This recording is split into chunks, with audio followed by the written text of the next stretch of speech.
hasta el versículo 42. Luego voy a hacer la exposición del 43 hasta el 51 y lo vamos a hacer de una forma antifonal. Bien, eso quiere decir que el que habla, nos ponemos de pie para leerlo, el que habla lee el versículo 29 y usted lee el versículo 30 y juntos leemos el versículo 42. Nos ponemos de pie para hablarle al Señor con su palabra viva y eficaz. Dice así: el siguiente día vio Juan a Jesús que venía a él y dijo: he aquí el Cordero de Dios que quita el pecado del mundo. Este es el que yo dije: después de mí viene un varón el cual es antes de mí, porque era primero que yo. Y yo no le conocía, mas para que fuese manifestado a Israel, por esto vine yo bautizando con agua. También vino como testimonio diciendo: ya el Espíritu descendió del cielo como paloma, y permaneció sobre él. Y no lo conocía, pero el que me envió bautizar con agua, aquel que dijo: sobre quien veas descender el Espíritu y que permanece sobre él, ese es el que bautiza con el Espíritu Santo.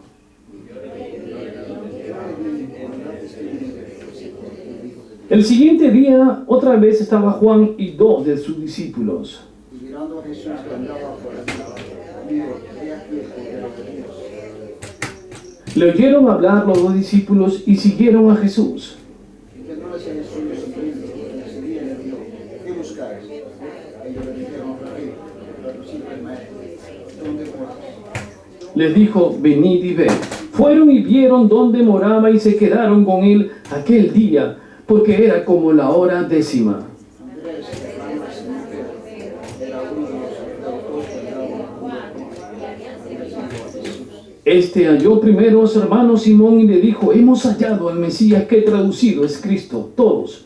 Y le trajo a Jesús, y mirándole Jesús dijo: tú eres Simón, hijo de Jonás, tú serás llamado Cefas. Tomen asiento, hermanos. Tomen asiento.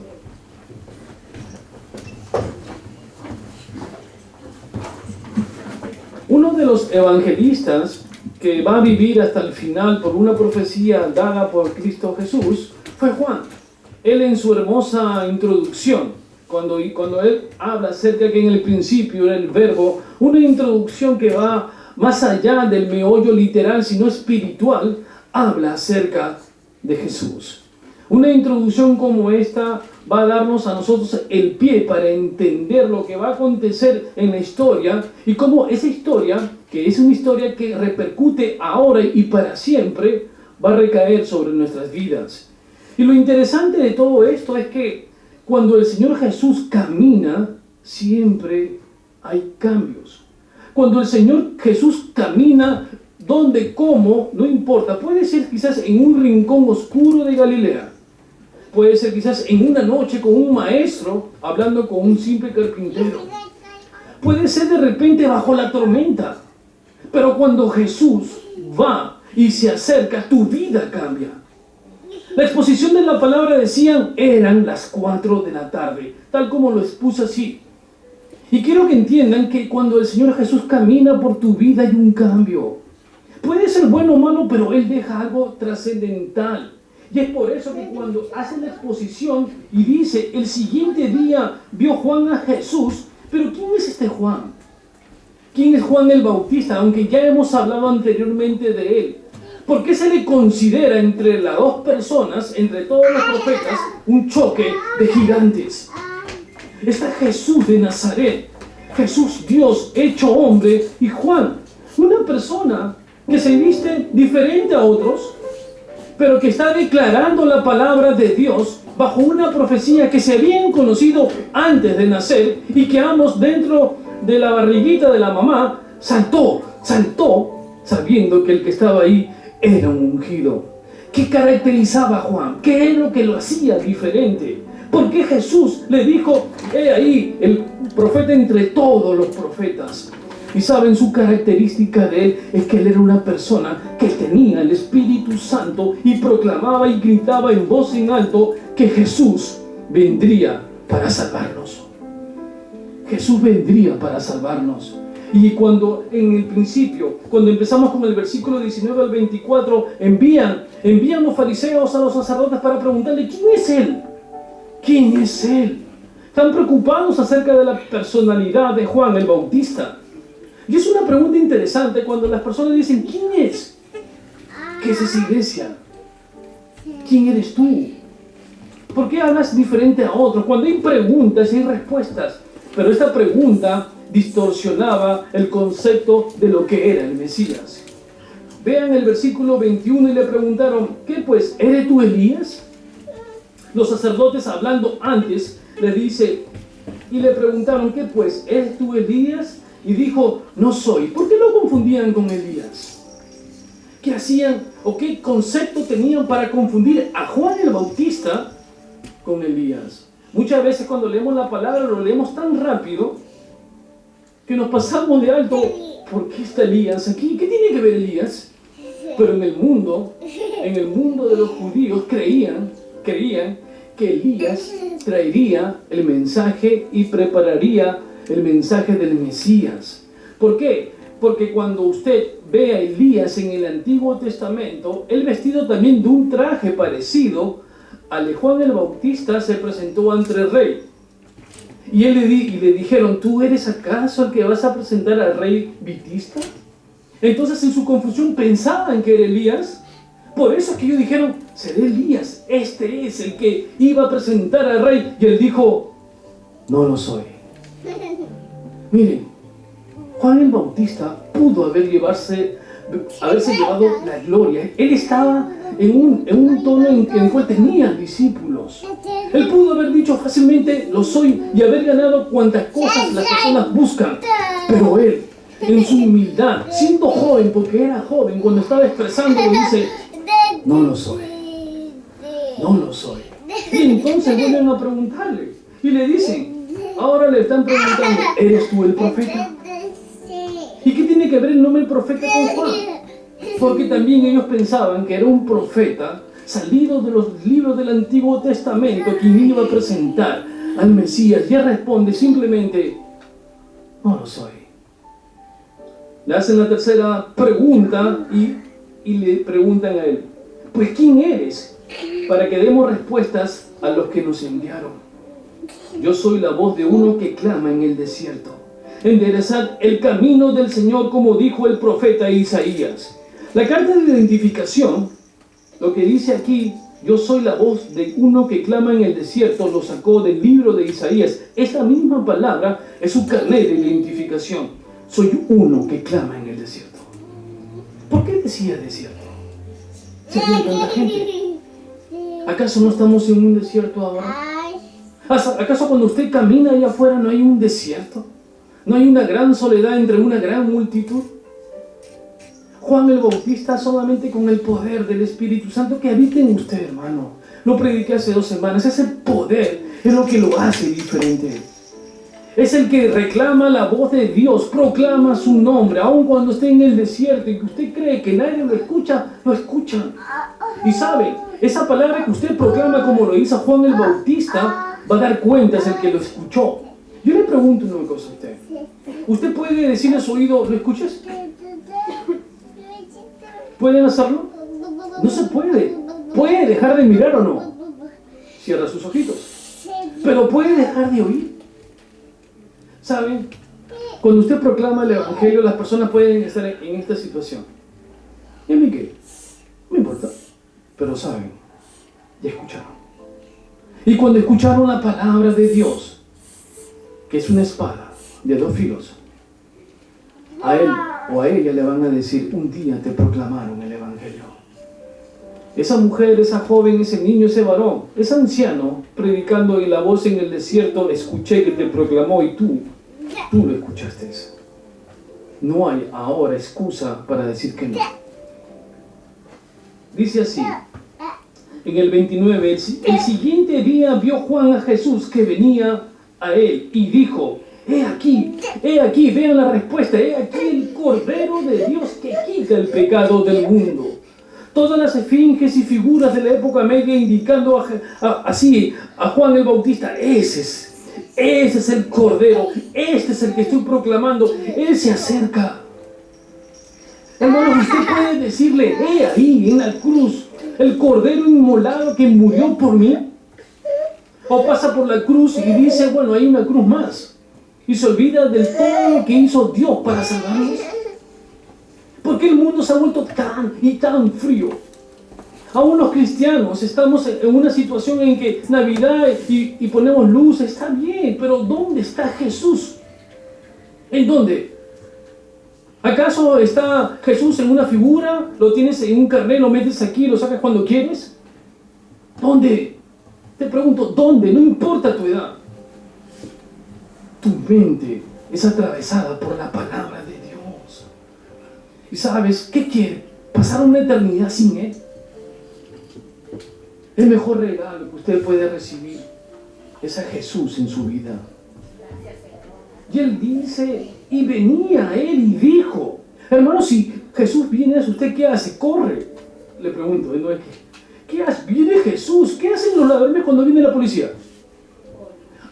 Aquí estoy, atrápame. Le dice así, soy culpable, ya, senténciame. Dame la llave, yo entro a prisión. Desaparecen. ¿Qué hacen las cucarachas cuando usted prende la luz? Y yo les pregunto, ¿qué hacen? ¿No corren? ¿Y cuántas cucarachas correrán cuando venga el Señor? Miren, él sabía quién era. Jesús de repente ha caminado en su vida, ángeles han estado a su lado. Pero como usted no está en el concepto espiritual, no sabe que el Señor le envió un ángel. Pero Él sí lo sabe. Él le dijo, lo vio. He ahí el Cordero de Dios. Para dar esa respuesta tienes que vivir en el Espíritu. No hay otra forma. Acá no hay teología, no que me leí 50 libros, me fui a la universidad. No. Es vivir en el Espíritu con Dios. Ya Él le dice, he aquí. Y dice así, este es de aquel quien yo dije, después de mí viene un varón. Él predicaba ¿qué? Su presencia. Hermano, Él predicaba lo hermoso, él pudo ver lo que ningún profeta vio. Otros profetas predicaron, vendrá un Mesías. Otros profetas escribían inspirados por el poder de la mano de Dios, bajo el Espíritu Santo, pero no entendían, pero Él lo vio. ¡Qué alegría! Él vio, fue el que pudo ver a quien proclamó.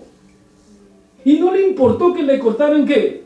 La cabeza. Él ya vio la gloria y sabe que el pasaje para allá es la cabeza, pues córtamela. Aquí le dicen, córtate el cabello para ir. No, no me corto el cabello.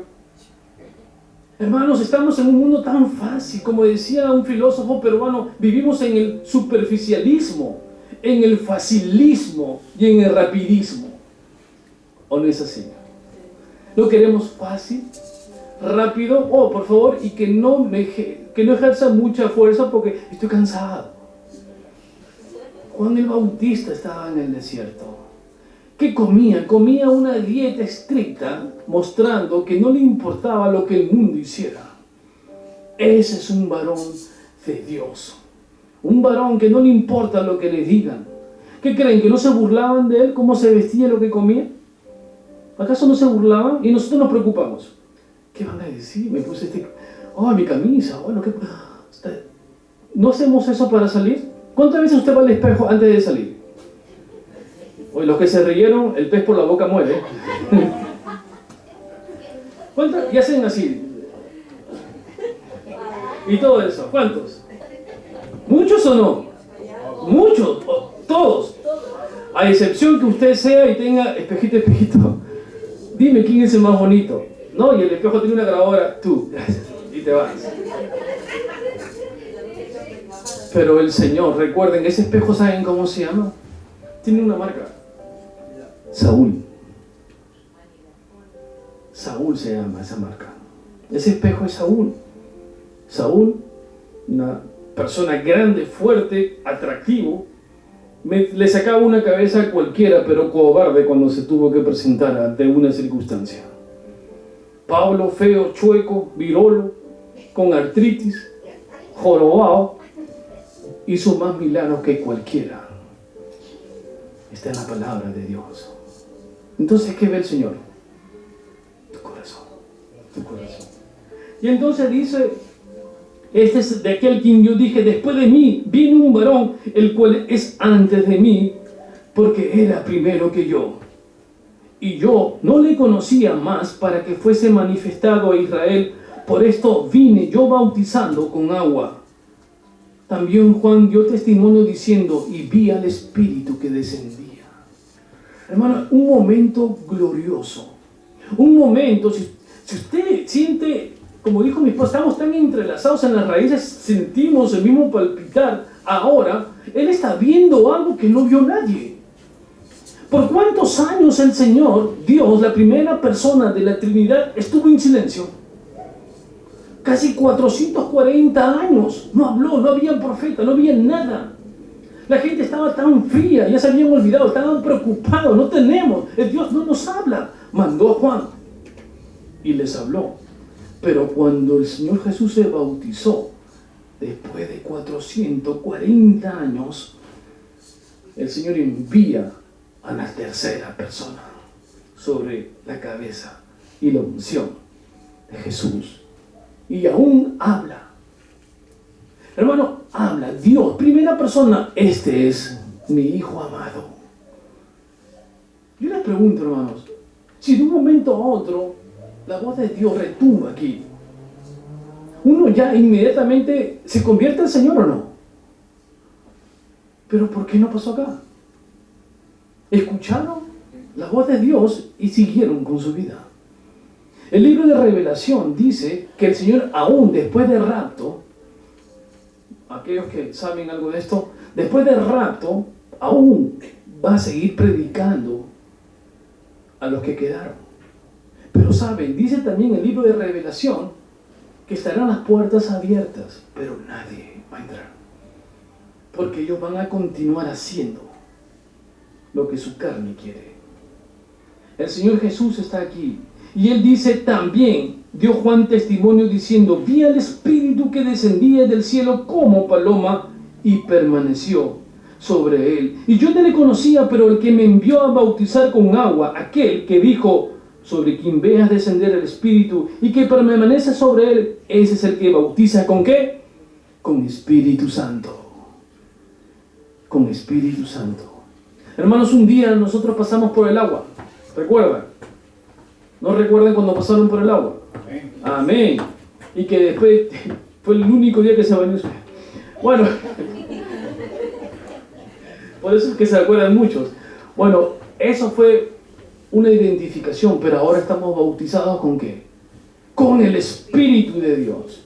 Tenemos el Espíritu de Dios. Hay un bautismo. Ahora estamos bautizados en el Espíritu porque ya descendió en Jesús y se quedó en nosotros.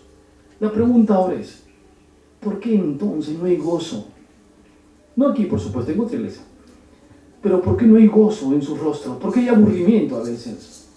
¿Por qué hay cansancio? ¿Por qué cuando llega a la iglesia se va a rinconcito justo en una esquina, se pone sus lentes medios oscuros y... ¿Dónde está el gozo? ¿Dónde está el Espíritu Santo? Es fácil identificar. Cuando uno está en el Espíritu, habla, danza y canta en el Espíritu. Pero cuando uno viene cansado, no quiero ir, fácil la pregunta, ¿tienes el Espíritu de Dios? ¿Has sido sellado por el Espíritu de Dios? Y él te responde, no, pero ahí tengo mi diploma que fui bautizado en agua. Tengo mi carné aquí que dice que soy miembro. Eso no te va a servir, porque para entrar al reino de Dios tienes que haber nacido de nuevo. En este mundo muchas personas tienen un problema. Muchos han creído en el Señor, se bautizaron en el Señor, pero vivieron alejados de Dios. Hermano, vivir alejado de Dios es un grave peligro. Él dice que fuimos bautizados en el Espíritu.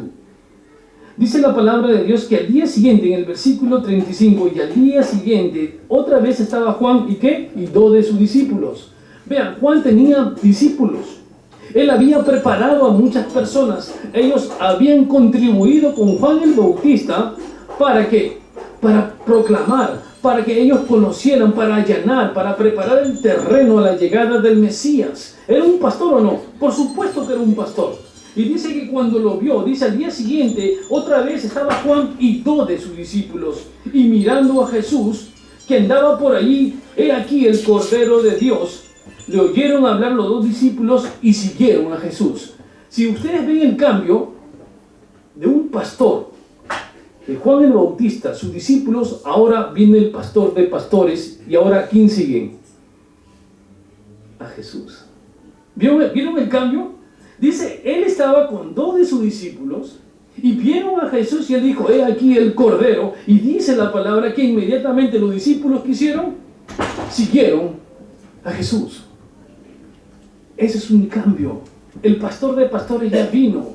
Sus discípulos no le dijeron, Juan, mira, tengo que ir. No, ellos fueron llamados, atraídos por el amor de Dios. Inmediatamente fueron con Jesús. ¿Qué tal cambio? Acá no hay problema de liderazgo. Yo soy el líder, tú eres el líder, que hay que pelear, que soy pastor, copastor, etc. Se meten en cosas protocolares cuando nosotros no vivimos por nada protocolar. Vivimos en el amor y en el Espíritu. Estos discípulos respetaban a Juan el Bautista, pero sabiendo él mismo que ahí el Cordero, le dice, ve, este es el pastor, síguelo. Y lo siguieron, correctamente lo siguieron. Pero vean lo que sucede después. Y dijeron, y volviéndose a Jesús y viendo lo que le seguían, o sea, los 2 discípulos están siguiéndolo a Jesús, y Jesús voltea. Yo imagino a mi hermano Rudy con el hermano Joseph siguiendo a Jesús, y Jesús voltea, ¿y qué le pregunta? Fue un disparo, le dice así de frente, ¿qué buscas? ¡Wow! ¿Qué tal pregunta? Él sabe, pero les pregunta, ¿qué quieres? ¿Qué buscas? ¿Qué estás buscando? Aquí no hay respuesta. Si lo lee bien, no está la respuesta. Pero la pregunta nuevamente es al agua. ¿Qué buscas en Jesús? Yo se les pregunto ahora. La misma pregunta que aparece aquí. ¿Qué buscas en Jesús? ¿Qué buscas? ¿Un auto? ¿Una buena esposa? ¿Cosas materiales? Miren, la pregunta es ¿qué buscas? Y no hay respuesta. Miren, el Señor, ellos tuvieron que haber respondido al Señor, te buscamos a ti, Señor. Tú eres el viento, eres el océano, nosotros el barco, y nos movemos por ti. Te buscamos a ti, Señor, porque tú eres el oxígeno que me permite mi respiración. Te buscamos a ti, Señor, porque sin ti nada soy. Pero no se lo dice. Si le pregunta al Señor Jesús, ¿por qué buscas a Jesús? Eso es lo que me gusta de este relato. La pregunta directa, un disparo. ¿Para qué buscas? La misma pregunta cambiada aparece en Génesis. Adán, ¿dónde estás? ¿Sabes dónde estás? El Señor siempre pregunta. ¿Para esperar de qué? Para esperar un cambio en tu vida. ¿Dónde estás? Y aquí le pregunta, ¿qué buscas? ¿Qué estás buscando? ¿Estás buscando a alguien que te haga milagros? ¿Estás buscando esas oraciones materialistas? ¿Estás buscando de repente que Él siempre desarrolle tus problemas? ¿Y orando y pidiendo? ¿O estás orando así? Señor, enséñame a pedir menos y a darte más. ¿Cuánto le das a Dios? ¿Cuánto? ¿Cuánto de tiempo? ¿Cuánto de tu talento? ¿Cuánto de tu finanza? ¿Cuántos a veces apoyamos a la obra? Solamente ahí vemos el dólar que salta. Y por todo lado está. Ahí entra uno de 100 y el dólar lo bota. Tú no eres de aquí, en las ofrendas. ¿Cuánto? El Señor es el dueño del oro y la plata. La pregunta nuevamente es, ¿qué busca del Señor? ¿Saben? Él es nuestra guía. Y lo buscamos a Él. Luego viene y le dice, ellos le dijeron, Rabí, no hubo respuesta, le dice que traducido es maestro. Y otra hermosa pregunta, ¿dónde moras? Wow. ¿Dónde moras? Qué hermosa pregunta. Hermano, usted le preguntó un día, ¿se ha preguntado dónde mora Jesús? Claro, ahí. Ahora Él mora en nosotros. Suena bien, ¿no? Una palabra hermosa, le tomamos una foto. Pero las palabras a veces son del aire. Y como dijo el poeta, van al aire. ¿Realmente mora Jesús en ti? Él quizás pudo haber respondido, no tengo ni casa ni una piedra donde recostar. Pero le dice, ¿dónde moras? Y Jesús le dice, miren lo que le va a decir, qué hermoso. Le dice, venid y ve. Transparencia total. Venid y ve. Eso es lo que él hace. ¿Quieres saber dónde mora Jesús? Ven y ve dónde mora él ahora. Lee la palabra y fíjate qué espíritu tan grande está en ti. Hermanos, si esto lo pusiéramos en el mundo de lo que es las finanzas, la transparencia, y de repente tengo familiares que son auditores, amigos o lo que fuese, quien sea auditor, ¿quién sabe lo que es un auditor? Bueno, los malos de la película. Y de repente llegan y le dicen a un empresario, vamos a ir a hacer un chequeo. ¿Usted cree que el dueño de la empresa le va a decir, ven y mira? No, antes, dan un mes, comienzan a cambiar los papeles. Usted sabe que siempre hay todo eso, ¿no? Cuando alguien va a su casa, por ejemplo, y le dice, ven a mi casa, usted, mi casa está hecho un desastre, tengo que limpiarla, arreglarla, etc. Jesús siempre está dispuesto, ven, en cualquier circunstancia, tiempo, donde usted esté, ven y mora. Ve, Él te va a enseñar, porque Él es transparente, en Él no hay cambio. Él es amor. Cuando Él te dice, ven y ve, ¿te está invitando o no? Hermano, ¿usted recibió esa invitación? Amén. Amén, la recibió, la hemos recibido y vivimos porque estamos morando ahora con Él. Pero Él nos llamó. Él nos llamó. Y esta es una buena respuesta, venid y ved. Y dice, fueron y vieron dónde moraron y se quedaron con Él aquel día. En la traducción original significa para siempre. Se mudaron del mundo a la casa espiritual de Dios. Hermanos, ¿qué tal mudanza? No hay troco. No hay muebles viejos que llevar. ¿No? Esos muebles grandazos así, con polilla. ¿Qué hay acá? Ellos dejaron y lo siguieron. Esta es la mudanza que debemos hacer. Es aquí el lugar donde es. Ellos se quedaron con Él. Porque era como, y acá está lo hermoso, era la hora 10. ¿Ustedes alguna vez han preguntado por qué escribe Juan la hora? Son las 4 de la tarde. Esta es la hora 4 de la tarde. 10 es 4. Yo les pregunto, ¿usted ha tenido sus 4 de la tarde en su vida? Las 4 de la tarde, ¿cómo lo tuvieron ellos? Eran como las 4 de la tarde. Vean, nuestra vida siempre hay un 4 de la tarde. ¿Para gozo o para desdicha? Ellos tomaron una posesión y miren, aceptaron ese 4 de la tarde, cambió su vida. Hermanos, ustedes pueden decirme, tengo mucho tiempo en el Evangelio, yo sé un poco de aquí, de allá, porque de teología todos saben bastante, ¿eh? Yo les digo, sí, es cierto, pregúntale al maestro que está atrás. Usted habla de teología, todos saben todo que se llama Dios. Saben de todo y discuten aún, pero no conocen a Dios. No lo conocen. Lo pueden conocer en un libro, pero no conocen más. Para conocer a Dios tienes que vivir con Dios. Y ahí está. Dicen que eran como las 4 de la tarde. ¿Y qué pasó? Y se quedaron con Él, porque eran como la hora 10. Andrés, hermano de Simón, y ahora viene. Después de un cambio, ¿qué pasa? Cuando hay un cambio en tu vida, cuando Jesús entra en tu vida, ¿tú qué haces? Dígame, ¿usted qué hace? ¿Se queda con la alegría, con la fórmula de amor que va a cambiar tu vida para siempre? ¿O va y sale corriendo a buscar, a predicar el Evangelio? A predicar el Evangelio. Y entonces, ¿por qué a veces no predicamos? Pero miren lo que hace, sale corriendo. Voy donde mi hermano, tengo que ir porque él está orando por el Mesías. Él está orando porque venga ese Mesías, que venga y sea el Cordero inmolado para salvarnos. Y efectivamente, dice que Andrés, hermano de Simón Pedro, era uno de los 12 que habían oído a Juan y habían seguido a Jesús. Le predicó a su hermano. Lo primero que hace, va y le dice a su familiar. Hermanos, cuando usted recibe la predicación, predique con su familia. No vaya a otro lado, empiece por casa.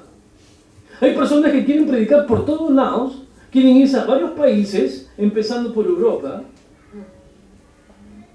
¿no? Australia, ¿no? Quieren irse, muy bonito, En yate quieren ir. Sí, ahí está. En Francia, ¿no? Muy nice. Pero no empiezan en casa. Quieren predicar en todo el mundo, pero en la casa está hecho un desastre. Andrés nos enseña que empezó con su hermano. Y su hermano no era tan... Ese hermano no tenía un carácter, un temperamento muy apacible, porque estamos hablando de Pedro. Y Pedro sí que tiene un temperamento un poco violento, que el Señor luego lo va a cambiar. Dice, hermano de Simón Pedro. Este halló primero a su hermano Simón y le dijo, hemos hallado al Mesías. Ese es el mensaje, hermanos. Cuando uno recibe al Mesías, usted va y predica, he hallado al Mesías. No es la iglesia, no es el pastor, no son los hermanos, no es el grupo de alabanza, no es el micro, es el Mesías. Y para el Mesías vivir está en ti. Recíbelo, decláralo, que sea el rey de tu vida. Es cuando recibes al Mesías. No, algún día iré a la iglesia. No, puede ser que en ese instante el Señor te selle. ¿Qué estás buscando? Una iglesia. Estás buscando la iglesia de oro. Esas iglesias que, acá está el Espíritu. Y ese es un grave problema. Muchas personas entran por allá y dicen, no está el Espíritu. No se siente el Espíritu. Y se va. Yo le pregunto, ¿quién no tiene el Espíritu ahí? ¿El Espíritu o ella? ¿O él? Hermanos, si no está supuestamente el Espíritu y tú tienes el Espíritu, inyéctalo, pues. Si tú eres el carbón encendido y vienes con el gozo pentecostal, inyecta el gozo pentecostal. ¿Qué quieres? Un carbón afuera y solito se apaga rápido, ¿no? Si acá ves un carbón que está apagado, con tu fuego pentecostal, enciéndelo. Pero no, muchos quieren, no, acá no se siente el Espíritu, allá se siente, por un tiempo. Y de repente le hicieron algo, lo arañaron. Estoy herido, me voy a otra iglesia. Y saltan de iglesia en iglesia. Picaflor son. Aquí, ahora me voy allá. Y que pastor me miró mal, me voy a otro lado. Que la pastora no me saludó, me voy para allá. Y al último, ¿dónde va a acabar? Ya sabemos dónde va a acabar, ¿no? De tanto saltar, él no va a saber qué va a hacer. Hermanos, usted está en el lugar que el Señor lo puso. La iglesia, el templo del Dios viviente está en usted. Y si usted tiene que trabajar, no espere que otros trabajen, usted trabaje en la obra de Dios. Si no lo hace, peca por omisión. Dice la palabra de Dios, entonces, hemos hallado al Mesías, que traducido es el Cristo, y le trajo a Jesús, y mirándole a Jesús dijo, mire, usted ve este encuentro, lo traen a Simón. Simón viene y lo escanea, como muchas personas escanean, ¿no? ¿Cómo escanean ustedes? No ha pasado, ¿nunca lo ha escaneado usted o no? Sí, usted llega a una reunión y suena el fax, ya está escaneado. Y Simón lo escanea, pero antes que hable, Jesús habla. ¿Vio? Antes que hable, de frente Jesús le dijo, tú eres Simón. Wow, ahí está. Este es nuestro Padre. Él conoce. ¿Y qué le dice? Hijo de Jonás. De frente, sin preguntar, sin nada, sin preámbulo. Va y le dice, tú serás llamado Cefas, que quiere decir Pedro. Encima que fue. Recibió el Mesías, el Señor va y le cambia el nombre. Yo le pregunto, ¿hay queja aquí? Señor, pero yo quiero llamarme Michael. Dice así. No dice, ¿no? Me quiero llamar Richard. Serás lo que el Señor quiere que seas. Eso es. Lo que Él quiere que seas, eso vas a hacer. Esa es soberanía. Y le puso el nombre a Pedro. Pero vean qué sucede luego. El día siguiente quiso Jesús ir a Galilea y halló a Felipe. ¿Y qué dice? Sígueme. Yo les pregunto nuevamente. Felipe dijo, no dice nada, ¿no? Felipe lo siguió. Hermanos, cuando el Señor llegó, cuando la prédica del Señor comenzó, porque Él comenzó a predicar con su vida, con ese concepto, con ese carisma y ese poder del Espíritu Santo, no hay nadie que se oponga.